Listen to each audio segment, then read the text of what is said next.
actuellement, car il est hors cadre de mon planning habituel.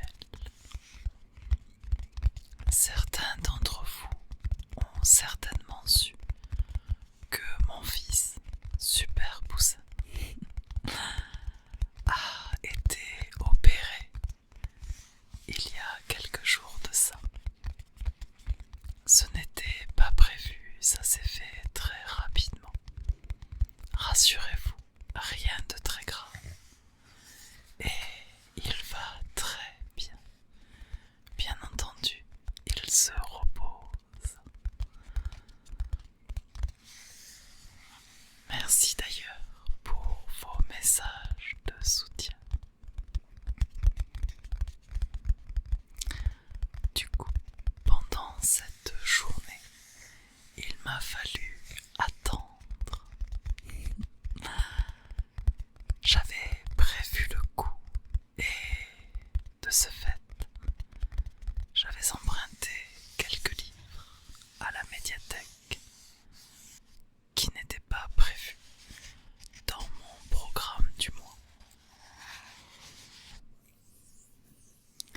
Je vous avoue que les choses ont été un petit peu perturbées et mes allergies n'aidant à rien.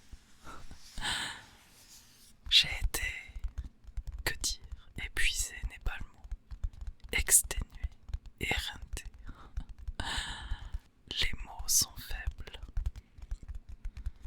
Bref, j'ai quand même tenu à vous proposer un moment de relaxation et de détente, un moment un peu suspendu où l'on va prendre le temps, où je vais lire tranquillement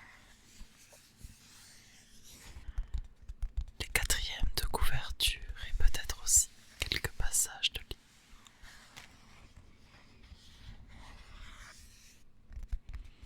Installez-vous confortablement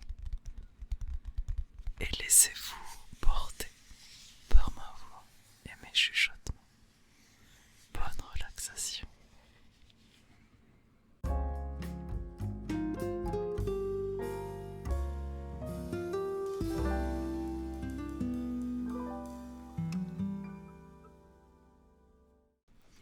J'ai pris 5 livres à la médiathèque. J'en ai lu 2. Le premier est de Marie Nimier. Il s'intitule La plage, aux éditions Gallimard. Je vous lis la quatrième de couverture. Une jeune femme sans nom arrive sur une île en été. Elle traverse en autobus un paysage aride jusqu'à une plage où elle est déjà venue avec un ami. Elle se souvient d'une grotte où ils se sont aimés. Il n'y a personne sur la plage, pas un souffle de vent. La taverne est fermée. Elle se baigne nue. Est-elle aussi seule qu'elle le croit? En quittant la plage quelques jours plus tard, elle ne sera plus la même. Jamais plus.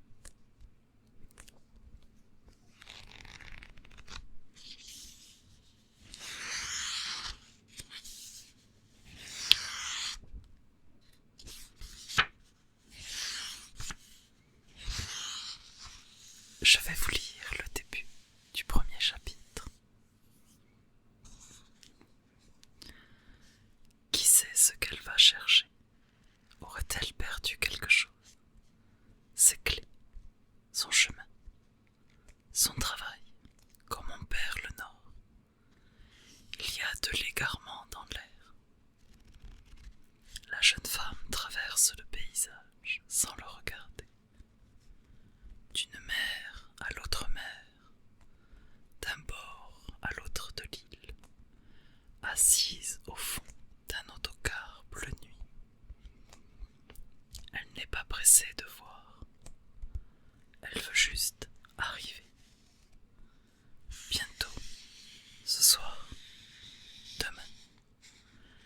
elle se réveillera sur une plage déserte.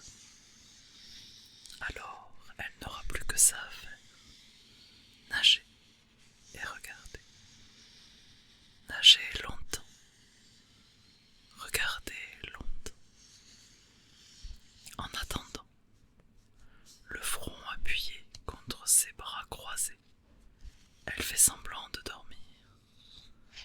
Son dos trace une diagonale parfaite entre le siège et le dossier. Rien de ce relâchement inhérent au long trajet des migrations saisonnières.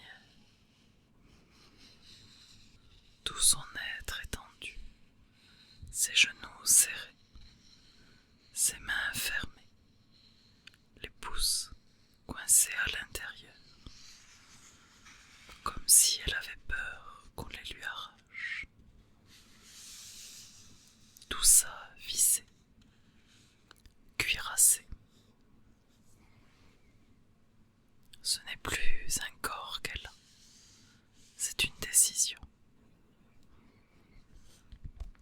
Au-dessus des épaules et juste avant le crâne, une bande blanche marque sa réserve.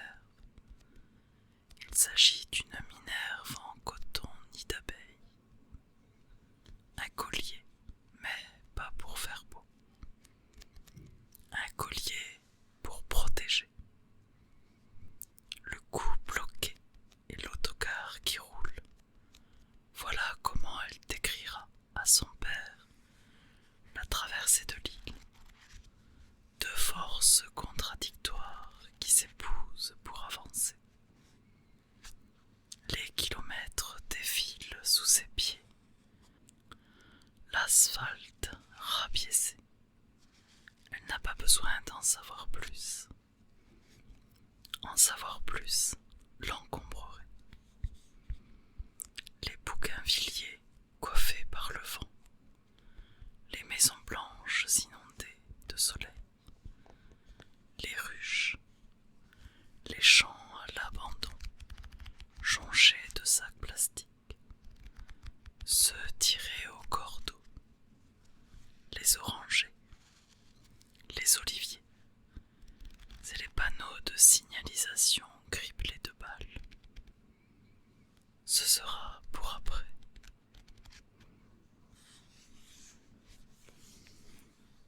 Alors ce livre, je l'ai lu le matin. Je l'ai beaucoup apprécié. C'est un très bon roman.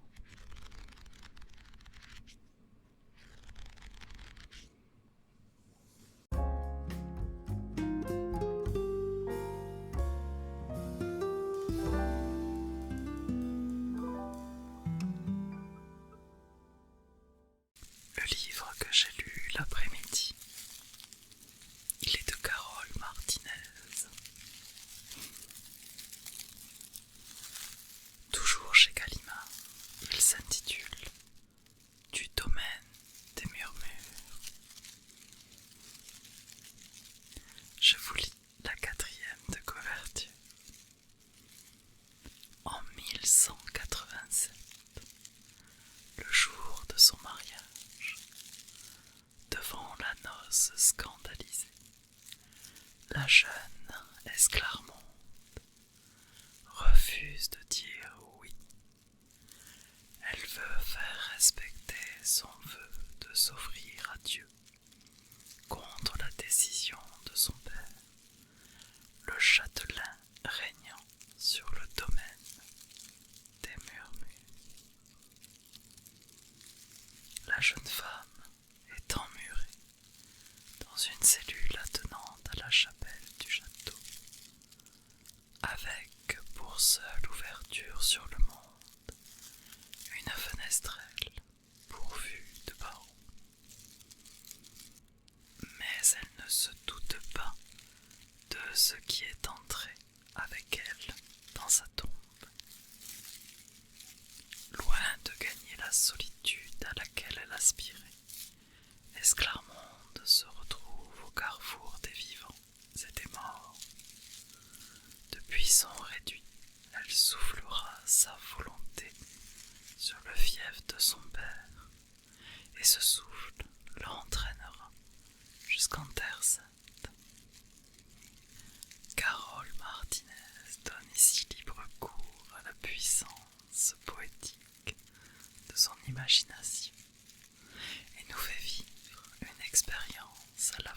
mystique et charnelle, à la lisière du songe.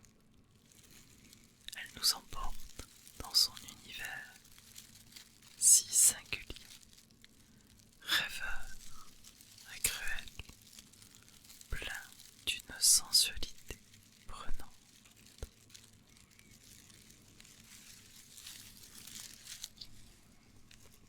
Je vais vous lire un passage de ce texte.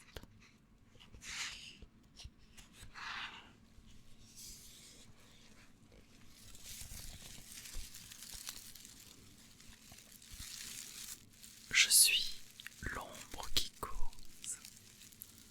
Je suis celle qui s'est volontairement clôturée pour tenter d'exister. Je suis la Vierge des murmures. À toi qui peux entendre, je veux parler la première, dire mon siècle, dire mes rêves, dire l'espoir des emmurés. En cet an 1187, Esclarmonde, demoiselle des murmures,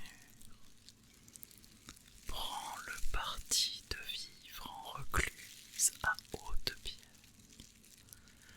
enfermée jusqu'à sa mort dans la petite cellule scellée, aménagée pour elle par son père, contre les murs de la chapelle qu'il a bâtie sur ces terres, en l'honneur de sainte Agnès, morte en martyre à 13 ans, de n'avoir pas accepté d'autre époux que le Christ.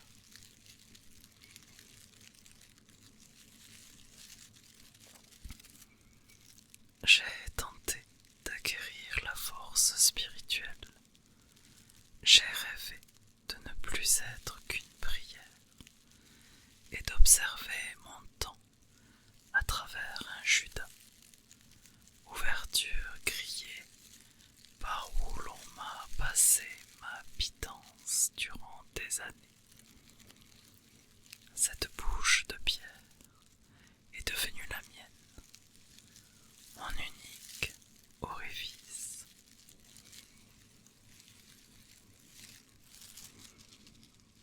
C'est un livre que j'ai également énormément apprécié. Dans cette sélection quasi féminine d'autrices, vous le verrez.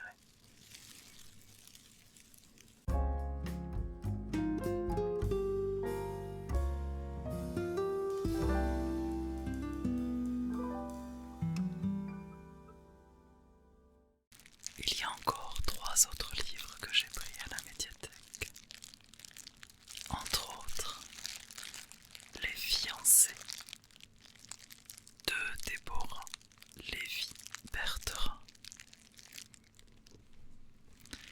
aux éditions Rivage. Je vous lis la 4e de couverture. À quel mensonge l'amour peut-il mener? Madeleine retrouve Max, son premier fiancé, qu'elle croyait mort dans la guerre d'Indochine. Mais elle se trompe. L'homme qu'elle prend pour lui s'appelle René. Celui-ci accepte de jouer le jeu, au risque d'y perdre sa propre identité.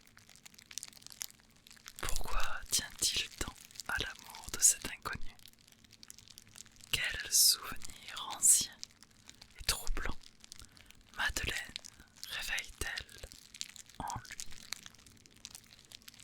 De ce roman, il nous est dit qu'il est subtil et lumineux sur les retrouvailles amoureuses, où les traces des 3 guerres se mêlent au conte de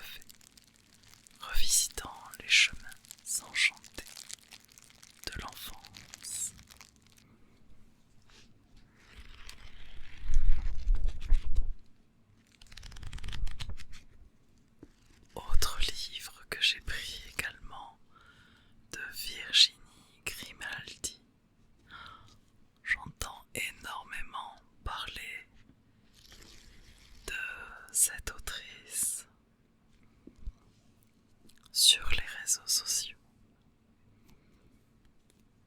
Et le livre que j'ai pris s'intitule Plus grand que le ciel. Je crois même d'ailleurs qu'il y a eu, qu'il va y avoir, je ne sais plus exactement, une adaptation cinématographique de ce roman. Je vous en avais d'ailleurs parlé en live Twitch il y a quelque temps de ça déjà. Mais de mémoire, je ne sais plus si ça a été fait ou pas. Désolé.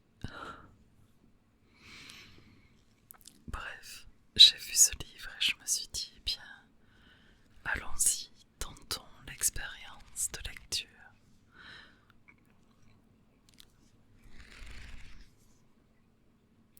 Alors je vous lis ce que l'on peut trouver en 4e de couverture.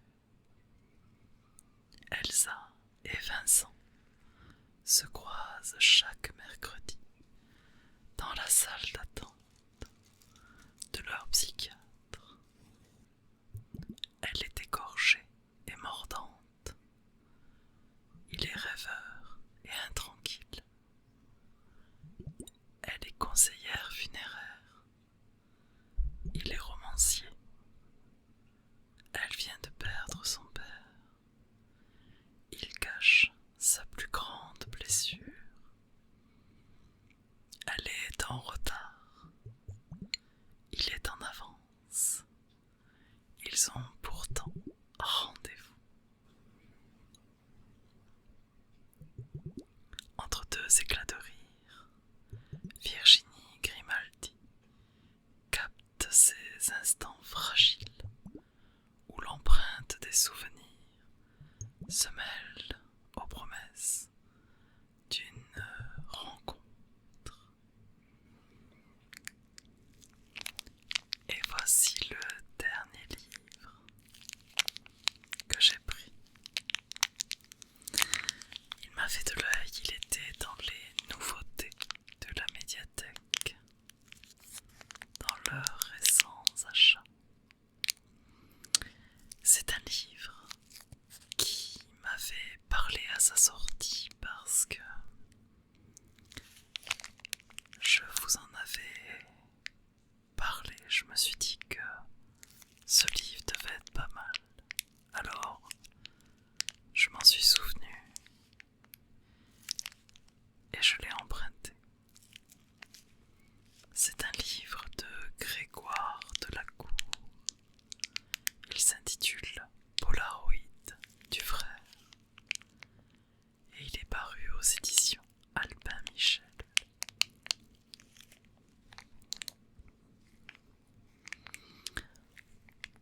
C'est ton prénom que je voudrais donner à ce livre. C'est le silence autour de toi que je cherche à chambarder.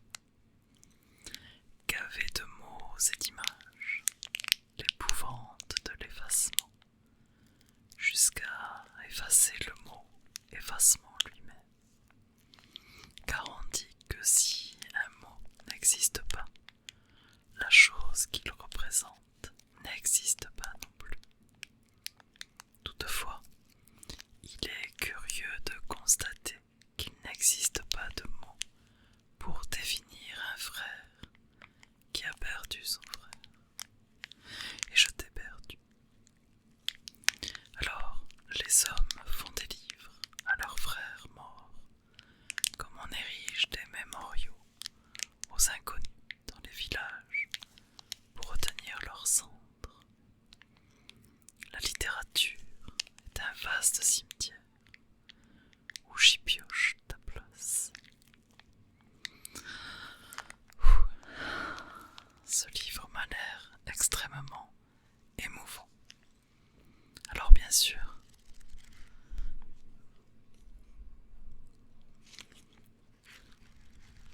même si ces livres ne font pas partie de mes sélections du mois, peut-être que j'en prendrai un ou deux pour février. Je vous en reparlerai tout de même. Cela va de soi. ici ou ailleurs, comme j'aime toujours à dire.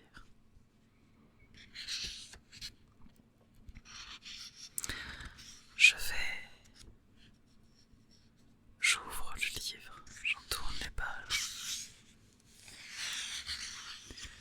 pour vous en lire une petite partie.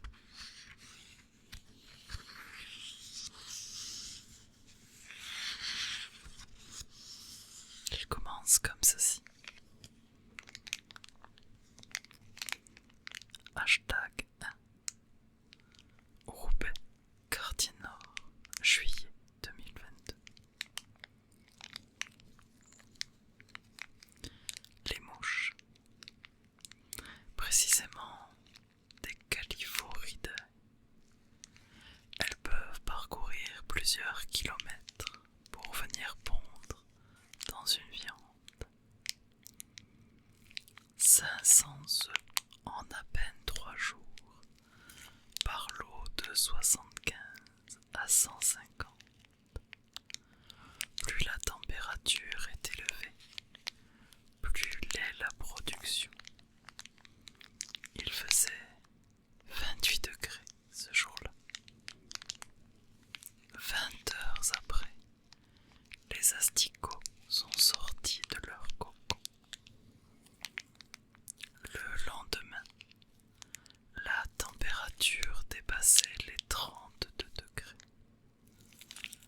6 jours plus tard, après avoir été des nymphes, les mouches se sont envolées de ton corps.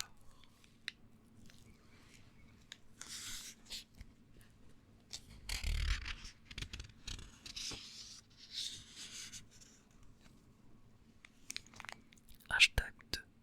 Omar El Wardi et sa femme, août 2022. Il me dit ça, les mouches, il y en avait des centaines. Elles se cognaient à la fenêtre.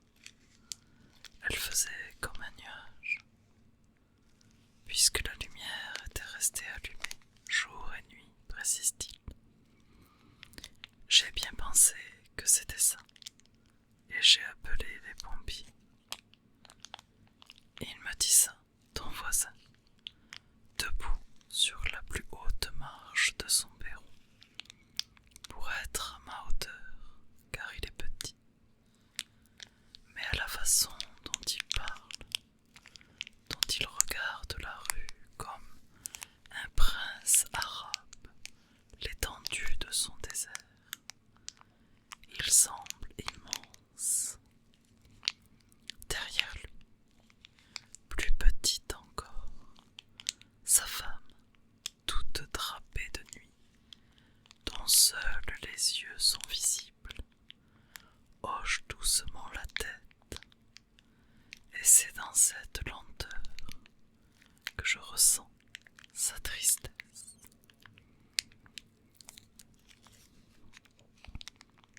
Hashtag 3. Cambrai, R, à 2 ans.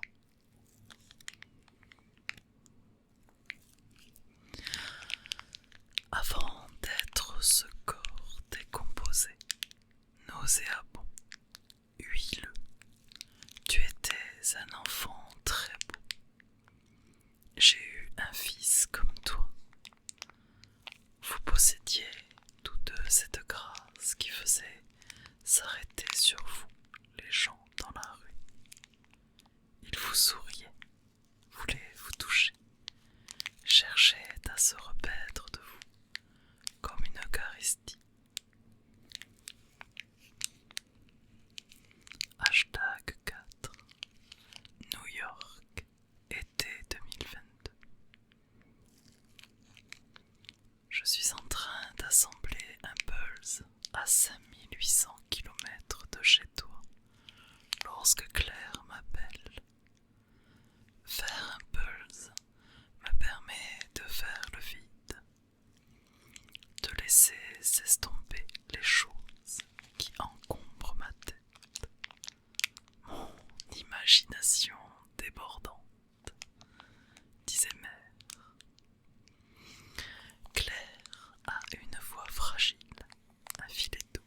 respiration l'étouffe. Elle me dit simplement que tu es mort, et le mot me mord. Le livre, je suis en train de le feuilleter, se décompose tout le long de cette manière, non pas en chapitres, mais en petits paragraphes comme ça, avec des hashtags et des numéros. Il y a cependant différentes parties. Premier album, je vois. Second album. Je tourne les pages.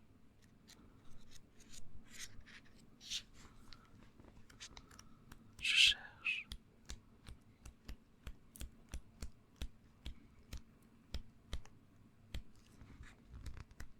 J'arrive sur la fin.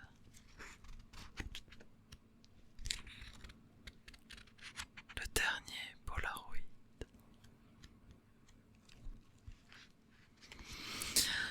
Un livre qui me semble très poignant.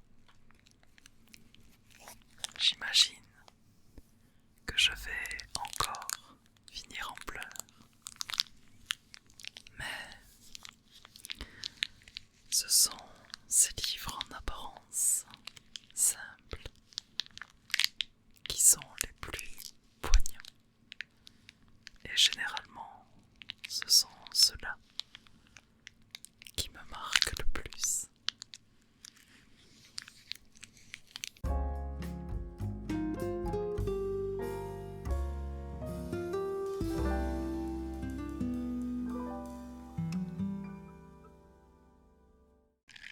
Cet épisode touche à sa fin. J'espère qu'il vous aura offert un moment de détente, une parenthèse calme, une bulle de bien-être. Pendant ce temps d'attente, j'aurais pu faire autre chose. Scroller sur les réseaux par exemple, passer mon temps autrement. Alors je vous avoue l'avoir un petit peu fait pour le travail, mais aussi pour lire vos messages. Mais j'ai choisi, moi, de lire. Alors bien sûr, sans culpabiliser ceux qui ne lisent pas, sans prôner qu'il faut absolument le lire. Mais je voulais juste vous montrer que parfois, un petit quart d'heure volé ici ou là, eh bien un livre peut trouver sa place. Ça aurait pu être un livre audio, une tablette, peu importe. L'important, c'était l'envie. Ce jour-là, où mon fils s'est fait hospitaliser, j'ai lu 2 livres. Ils m'ont permis de canaliser mon stress, mes angoisses. Merci d'avoir partagé ce moment avec moi. Merci pour votre écoute. J'espère vous retrouver la semaine prochaine